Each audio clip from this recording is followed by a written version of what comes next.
लूका 19:41 में जब लिखा यहां, जब मैं निकट आया तो नगर को देखकर उस पर रोया। यीशु मसीह उद्धार करता, जमीन और आसमान का बनाने वाला परमेश्वर स्वर्ग को छोड़ करके आया। स्वर्ग में होशाना होशाना के नारे उसके लिए लगाए जाते हैं। करोड़ों करोड़ स्वर्गदूत उसके समीप बैठते हैं। अपनी पगड़ी 24 बुजुर्ग लोग अपनी पगड़ी, अपना ताज उतार के उसके कदमों में रख देते हैं। होशाना होशाना के नारे लगाते हैं, क्योंकि यही है वो जो बढ़ रहा है, जिसने जगत के पापों को अपने ऊपर ले लिया। यही वो उद्धार करता है। उसके आगे वो यीशु मसीह जब पहुंचता है उस नगर में, यरूशलेम में पहुंचता है, लिखा है कि उसे देख करके रोया। क्यों रोते माँ बाप? कई बार तुझे समझा लिया, कितनी बार तुझे समझा लिया। पिछली बार तेरी जमानत कराई थी, उससे पहले तेरी जमानत कराई थी। पिछली बार जब तूने दारू छोड़ दी थी, तूने दारू पीनी शुरू कर दी, फिर दारू पीनी शुरू कर दी। डॉक्टर ने कहा था इस बार अगर पिएगा तो फिर बिल्कुल नहीं बचेगा। बहुत सारी बातों में आप इसको ले सकते हैं। तुझे कहा था जो तू बिजनेस कर रहा है ईमानदारी से कर, ईमानदारी से कर, इसमें गड़बड़ी मत कर, फालतू के चक्रों में मत पड़। लेकिन तू नहीं सुधरा, तू नहीं सुधरे, तू बिजनेस में नहीं सुधरा, तू जो नौकरी कर रहा है। कई लोग ऐसे हैं, नौकरी करते हैं, पापा की नौकरी मिल गई, छुट्टी कर दी, फिर मम्मी ने पैसे भर दिए, फिर दोबारा पैसे भर दिए, इस तरीके करके मिल गई। लेकिन एक दिन ऐसा होता है कि भैया तेरी कहानी तो हमने देख ली, तू ज्यादा ईमानदार नहीं, तुझे हम बर्खास्त कर देते, नौकरी से निकाल देते हैं। उसी प्रकार से यहाँ उसने देखा और वो उस पर रोया। यीशु मसीह जब निकट, यरूशलेम के निकट आया तो उसे देखकर उस पर रोया। और आगे लिखा 42 में, और कहा क्या ही भला होता कि तू, हाँ तू ही इसी दिन में कुशल की बातें जानता, परंतु अब वे तेरी आंखों से छिप गई है। जो भवन में है, जितने लोग ऑनलाइन सुन रहे हैं, मैं आप लोगों को कहना चाहता हूं, यीशु मसीह के नाम में मैं आपको कहना चाहता हूं, वक्त है, बदल जाइए। आज विजय प्रवेश है, आज विजय प्रवेश है, आज विजय प्रवेश है। जीत की खुशी। यीशु मसीह आया, वो कह रहा है कि यदि ये शांत हो गए तो पत्थर बोल उठेंगे। यदि तुम लोग जो मसीह को जानकर भी अनजान बन रहे हो, मसीह की सच्चाई को पहचानने के बावजूद भी उसके काम, उसकी अनुसार काम नहीं कर रहे हो, सत्य को जानकर स्वतंत्र हो करके फिर तुम कैदी हो गए, फिर गुलामी में चले गए, अभी भी वक्त है, कहीं ऐसा ना हो। यीशु मसीह ने कहा, जितने भवन में हैं, जितने सुन रहे हैं, ऑनलाइन सुन रहे हैं, इस समय सुन रहे हैं, जो मैं कहना चाहता हूं, मैंने कहा क्या ही भला होता कि तू इन बातों पर कान लगाती, जान लेती, सच्चाई को जान लेती, पर अब वो बातें तुझसे छिप गई है। हालेलुया, अब वो तुझसे छिप गई है। और आगे लिखा है, क्योंकि वे दिन तुझ पर आएंगे कि तेरे बैरी मोर्चा बांधकर तुझे घेर लेंगे और चारों ओर से तुझे दबाएंगे।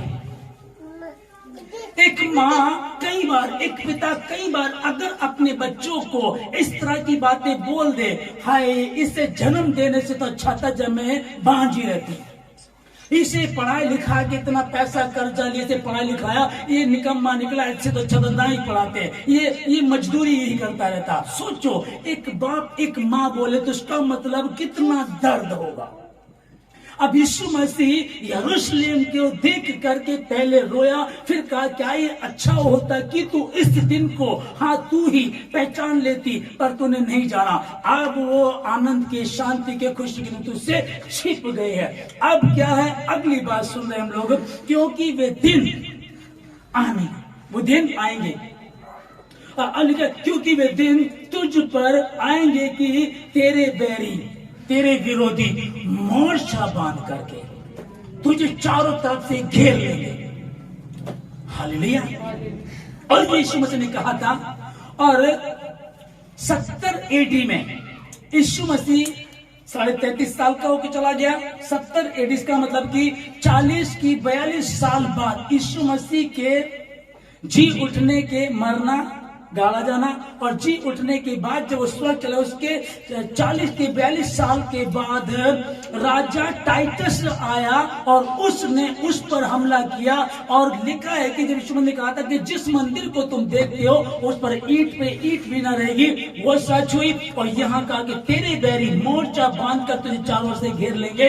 राजा टाइटस जब आया, जैसे भारत देश को हम सुनते हैं कितने पहले कि ये सोने की चिड़िया है, वैसे ही यरूशलेम के बारे में पता था कि इसमें बहुत सोना चांदी बहुत पैसा है, इसमें इसकी बुनियाद में भी जवाहरात भरे पड़े हैं, ये खबर थी लोगों को। और जब उसने हमला किया तो ऊपर से पूरा तोड़ दिया गया, यहां तक कि उसकी बुनियाद भी तोड़ दी, अंदर तक खोखला कर दिया। और यीशु मसीह ने कहा था एक ईंट के ऊपर भी दूसरी ईंट नहीं रहेगी। और यहाँ यीशु मसीह ने कहा था क्योंकि वे दिन तुझ पर आएंगे कि तेरे बैरी मोर्चा कर तुझे घेर लेंगे और चारों ओर से तुझे दबाएंगे। मैं कहना चाहता हूं हर मसीह को, पाम संडे खजूरों का त्योहार, होसाना के नारे, हम ये 2024 वर्ष पूर्व ये हो चुका है। हर वर्ष हम मनाते कि 2024 साल पहले यीशु मसीह यरूशलेम में आए थे और वो विजय परमेश लेकर के आए थे, उसको मना ये हो चुका है। लेकिन अभी भी कितने लोगों के जीवन में अभी भी अंधकार है, अभी भी गड़बड़ी है, अभी भी व्यभिचार है, अभी भी झूठ है, धोखा है, अभी भी मसीह की बातों को नहीं मान रहे हैं। और यीशु मसीह ने कहा उनसे और कहा क्या ही भला होता कि तू ही इसी दिन में कुशल की बातें जानता, परंतु अब वे तेरी आंखों से छिप गई है। वचन है धरती आकाश टल जाएंगे परंतु उसका वचन कभी भी, पवित्र शास्त्र बाइबल का वचन कभी भी नहीं चलेगा। फिर से जो ईमानदार है आप आनंदित हो, और जो ईमानदार नहीं, मैं प्रार्थना करता हूं प्रभु के अभी भी वक्त है, तौबा करें, माफी मांगे, यीशु मसीह के समीप आए, अपने आप को कहें कि मैं मिट्टी हूं, आप कुम्हार है प्रभु जी, आप ऐसा कहिएगा, निश्चय यीशु मसीह आपको क्षमा करेगा। तुझ में पत्थर पर पत्थर भी ना छोड़ेंगे, क्योंकि तूने उस अवसर को जब तुझ पर कृपा दृष्टि की गई ना पहचाना।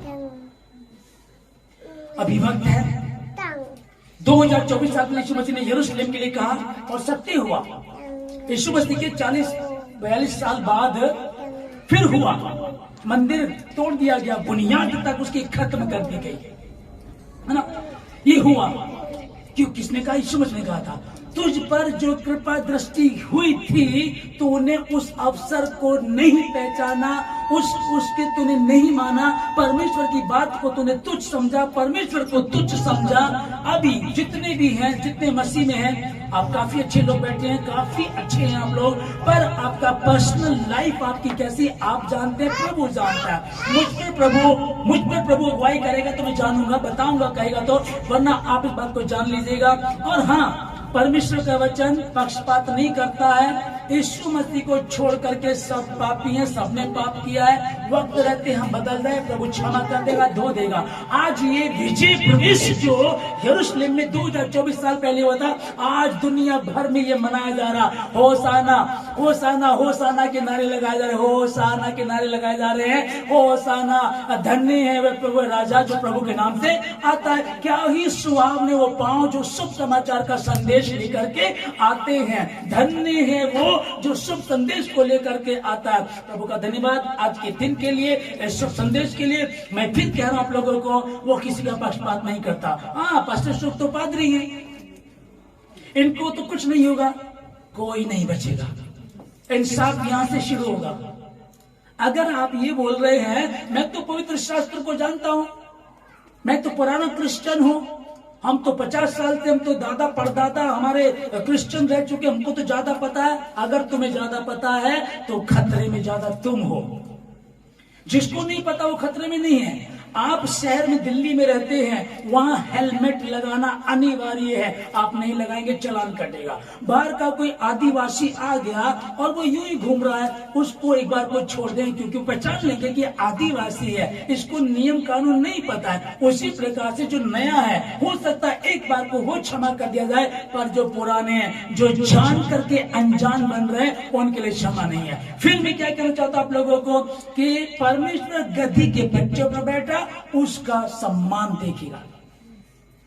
मैं गधा बनूं और यीशु मसीह मेरी पीठ पर बैठे, मैं चलूं, लोग तो उसे सम्मान दे रहे होंगे, भाई कपड़ा बिछाओ यीशु मसीह के लिए, लेकिन चल कौन रहा उस पर? गधा। तो मैं कौन? यीशु मसीह का गधा बना, मैं चल रहा हूं उस पर। हालेलुया। हम कहें प्रभु मैं तेरा गधा हूं, बरकत उसके लिए, अच्छा खाना उसके लिए, लेकिन खा कौन रहा है? गधा। हालेलुया। उसी को समझ लीजिएगा। फिर वही है, मैंने कहा आप लोगों को कि वो कुछ नहीं को लेकर कुछ बना देता है, नथिंग को लेकर के समथिंग बना देना उसका स्वभाव है। मिट्टी ली, आदम बना दिया। हालेलुया। मिट्टी ली, आदम को बना दिया। आदम का कलर अच्छा नहीं है, फिर मिट्टी ली, उसके लिए एक स्त्री पत्नी बना दी, हव्वा बना दी। उसका स्वभाव है, और मनुष्य का स्वभाव पाप करना। पर फिर वो कह रहा है क्या ही भला होता विजय प्रवेश। यीशु मसीह विजय प्रवेश लेकर के आया। होसन्ना के नारे लगाए जा रहे हैं, लोग कुछ चिढ़ने वाले चिढ़ रहे हैं। अच्छा ये भी क्रिश्चियन बन गई, अच्छा ये भी मसीह यीशु में आ गया, अच्छा ये भी मसीह सत्संग प्रार्थना भवन में जाने लगे हैं। हाँ, तो हे गुरु इनको मनाकर, इनको चुप कर, ये बहुत शोर मचा रहे हैं। यदि ये शांत हो गए तो पत्थर बोल उठेंगे।